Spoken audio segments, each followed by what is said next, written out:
특혜 채용 논란, 선관위 내부 직원들조차 부끄럽다고 합니다. 시청자 여러분 안녕하십니까? 더 퍼블릭입니다. 오늘의 주요 뉴스 전해드리겠습니다. 고위직 자녀 채용 논란에 고개를 숙였던 중앙선거관리위원회가 특혜 채용된 직원 11명에 대한 자료를 공개하지 않는 등 비협조적 태도를 보이고 있어 논란이 커지고 있습니다. 13일 채널A 보도에 따르면 선관위 직원 내부망에 가족과 친구 보기 부끄럽다. 지금도 밀어주기가 공공연히 일어나고 있다는 폭로까지 나왔습니다. 선관위 직원 중 한 사람은 기관 위신이 바닥을 치게 만든 자들은 모조리 숨어버리고 성실한 직원들만 피해를 본다고 글을 올렸습니다. 또 다른 직원은 일선에서 묵묵히 근무하는 직원들 사기만 저 아래 바닥에 있다고 올리기도 했습니다. 한 직원은 선관위 다닌다는 얘기를 차마 꺼내지 못하고 있다.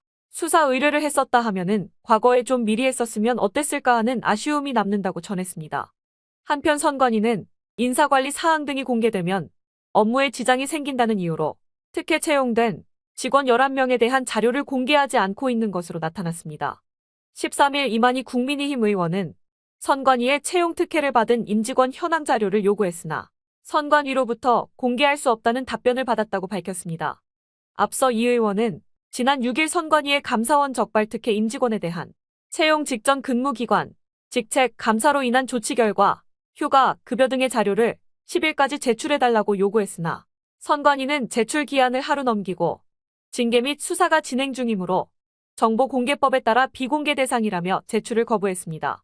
조은희 국민의힘 의원도 선관위의 부정 채용 대상자 근무처 및 해외 출장 내역 등을 요구했으나 기한을 넘긴 채 자료를 제출하지 않고 있다고 밝혔습니다.